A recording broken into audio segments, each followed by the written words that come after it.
This is Sarah Cage, and I'm joined again by my co-host Adam Olsen, Embark's National Quality Leader, and we are bringing back a longtime friend of the show, an accounting matters veteran, on his birthday, Jason Larkin, our capital markets leader. Welcome back, guys. Welcome, Sarah. Good to be here. You're welcome indeed. Yeah, nothing like a birthday present getting to do a podcast with you guys, so this is awesome. Well, I have a little joke for today. They can't all be winners, but I'm going to give this one a shot.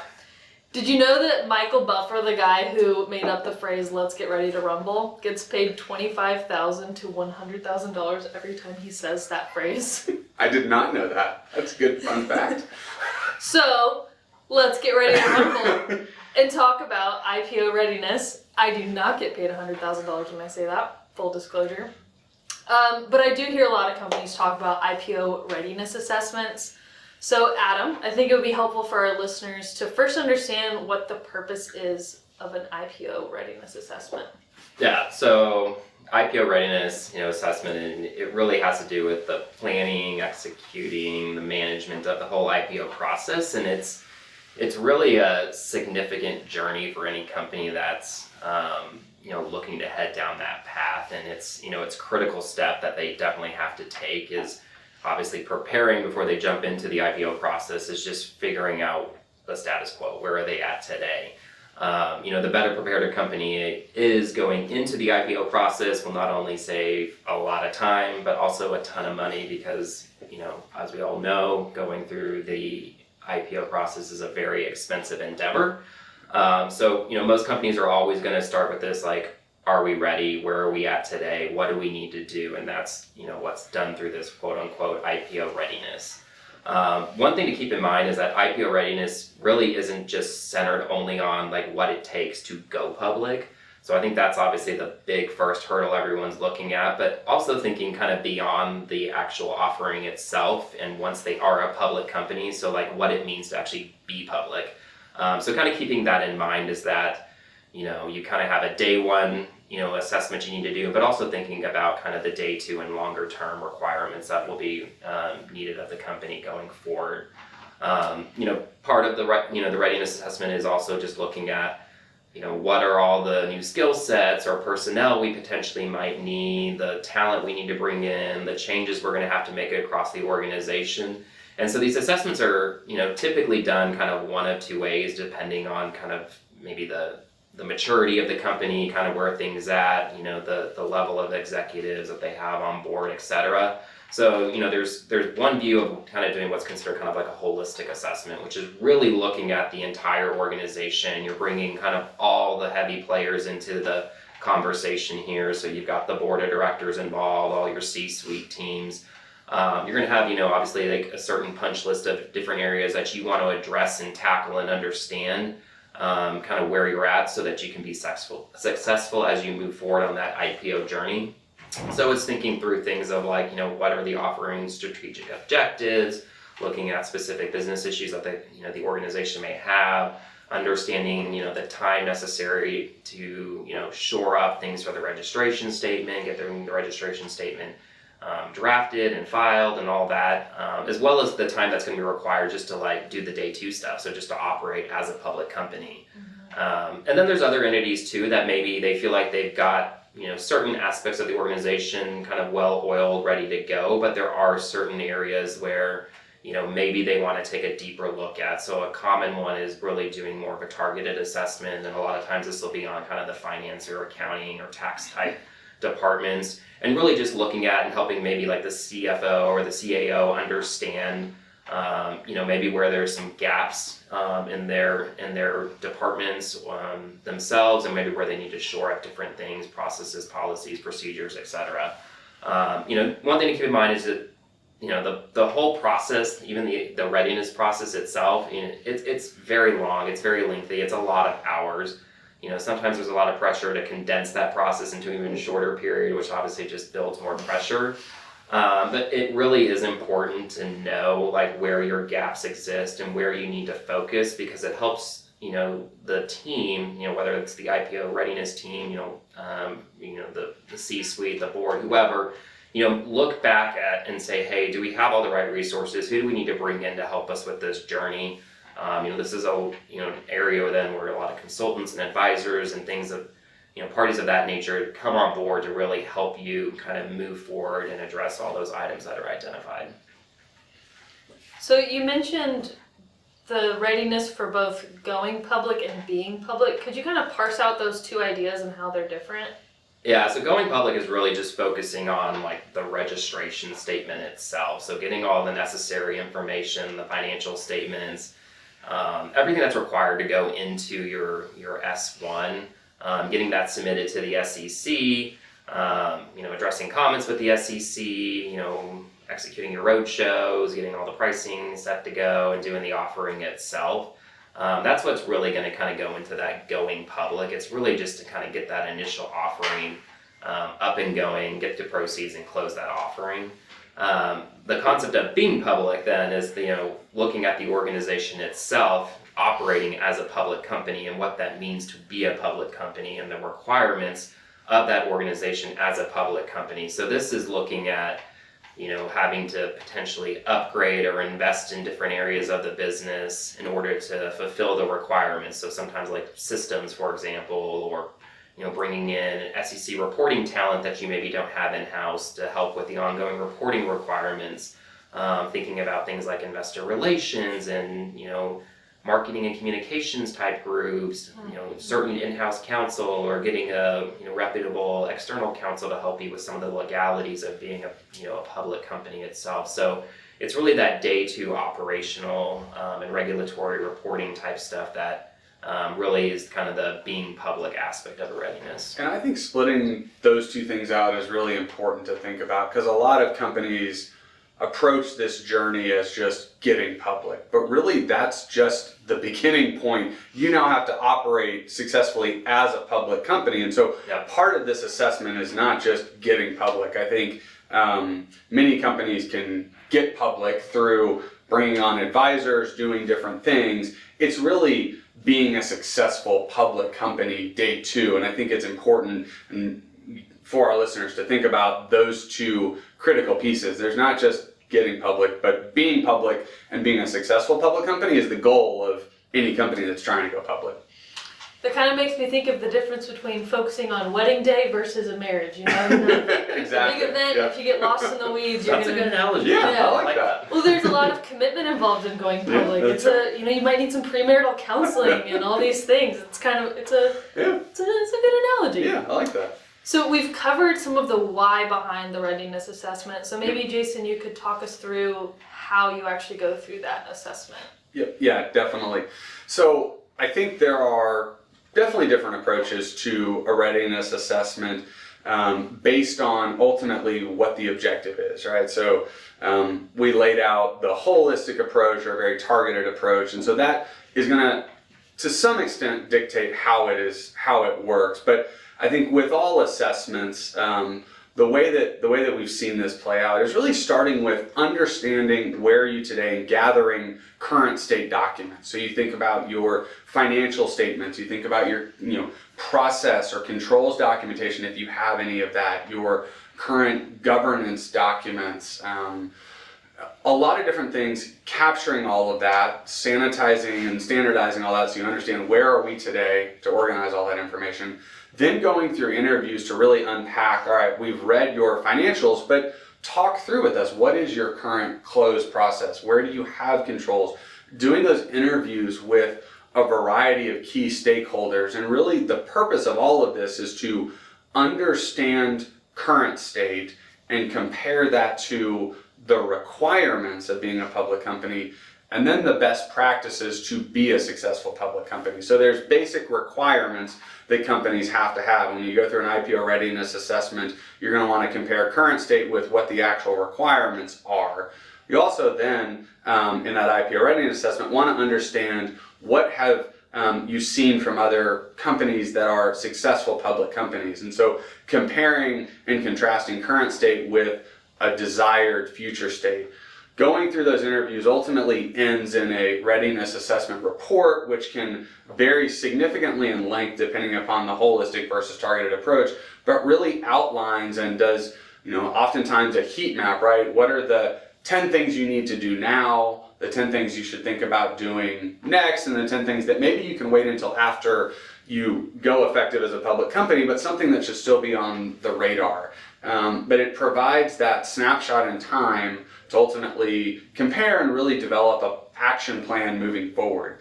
One of the other things that sometimes occurs in the readiness assessment is taking all that and actually building out a detailed roadmap. Some companies like to break that out and really just digest everything, because these assessments can be very detailed, right? They can have hundreds of observations and recommendations for a company. So sometimes it's helpful to digest it all, then develop a roadmap. If you do a more targeted approach, maybe the roadmap can be built alongside of the assessment so that walking out of that assessment, company knows exactly what they need to do next.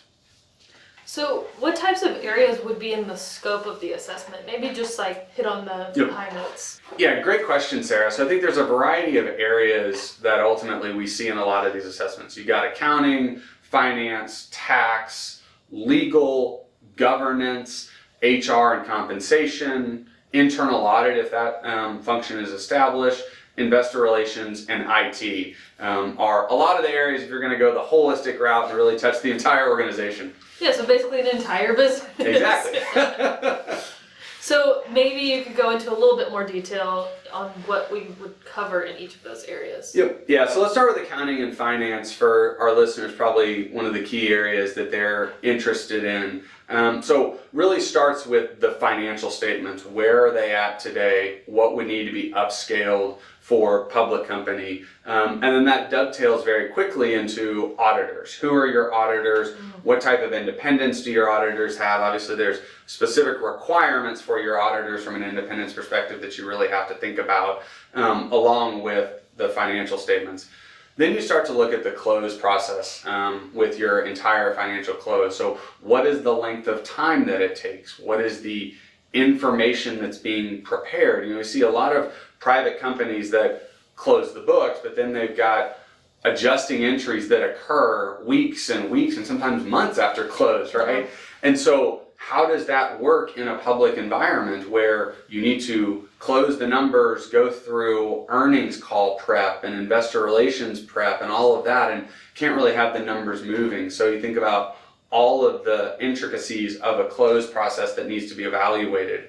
Then you think about the staffing, the resources from an accounting standpoint. So what are the skill sets and experiences of our team today, and what do they need to be? You know, a lot of private companies don't have SEC reporting directors because, honestly, why would you, right? Not really necessary.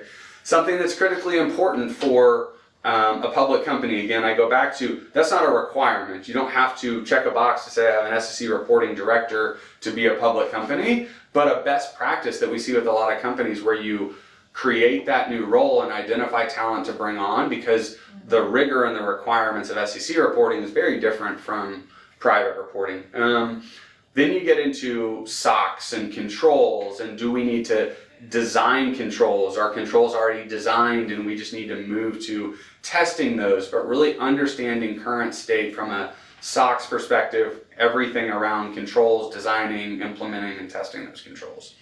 The last area in accounting and finance is really the projections, and this dovetails a little bit into treasury depending upon how your organization is structured, but you know, taking history and saying what does that look like in terms of projecting into the future. If we're going to project earnings for future years, what does that process look like? What is our level of accuracy that if we were to do this or had done this historically, how does that compare to what actually happened? What do we need to refine that? So those are some of the critical things within accounting and finance and treasury. Then if we shift to tax, it's really what is your current tax structure and what does that need to be? You know, there are certain requirements for tax structures to be a public company. You can't be a LLC flow through and be a public company. So what are we today and what do we need to be? This is an area that often tax advisors will spend a significant amount of time restructuring, developing steps plans to optimize taxes, but also comply with the rules. Then if we move into capital markets governance and strategy. This is oftentimes where companies will need to really think about what is the business story, what is the structure that we want from an equity perspective, and what is our goals, right? Do you actually know what the story is that you're going to tell the street, or is that something that needs to be developed? Really a key part of this whole thing, but going through and understanding what is the capital market strategy, what is our business strategy, what is the growth model, are we looking to grow internationally or new products, whatever that is, but understanding, is that already defined, or is that something that needs to be further refined as you move forward? For a lot of companies, that's an area that they've already thought a lot about, because if you're having this discussion, there's a natural inflection point that says, hey, as a business, we need to access capital to do X, Y, Z, or we want to go public for X, Y, Z reason, but making sure that that's been fully thought through. Then it's the timelines and developing an overall key execution on the capital market side, because there are certain windows from a regulatory perspective that you can and can't go public in. So you got to really be able to balance all of that. The last area I'll hit on is governance, leadership, and legal. So one of the things that's important in this assessment is really to look at, outside of just finance and accounting, but the entire organization. Who is involved, what are the skill sets that they have, and what are the skill sets that are necessary. There is a mix of both regulatory requirements and best practices. There are, depending upon where you list, there are certain requirements in terms of, what functions you have within the board. Do you have a finance committee? Do you have a governance committee, a compensation committee? Understanding what are the basic requirements, and then what are the best practices? What are companies that are going public see in terms of having independent board members with different views go through that? And then ultimately, you got to have an audit committee. There's certain things that within the entire governance legal framework that you really have to think about. So those are some of the areas. Adam, maybe do you mind hitting on internal audit and IT and really diving into those areas a little bit further?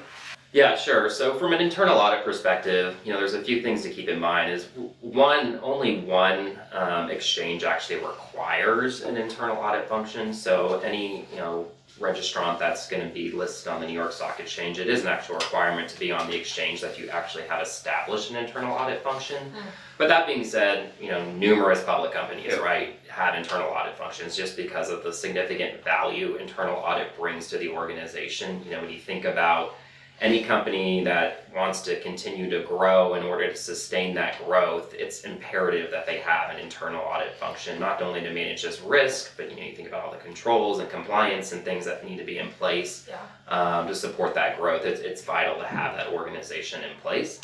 Another thing to kind of keep in mind is that Sarbanes-Oxley as well has certain requirements where executives are expected to make certifications.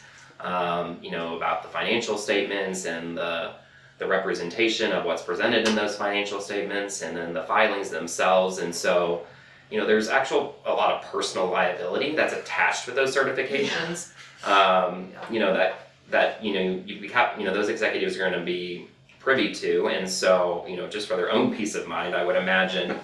A lot of them, they take a lot of value and a lot of comfort in having internal audit within their organization, or establishing it within their organization to help ensure, that they've got the right control structures in place, risk management in place, etc. So why it's not always required, you will see a lot of, public companies or newly public companies look to establish an internal audit function. Some even will outsource internal audit temporarily, maybe while as they continue to grow. If you think about some smaller startups going public, it may not make sense to invest in your own internal audit function, but having some type of presence that can serve in that capacity.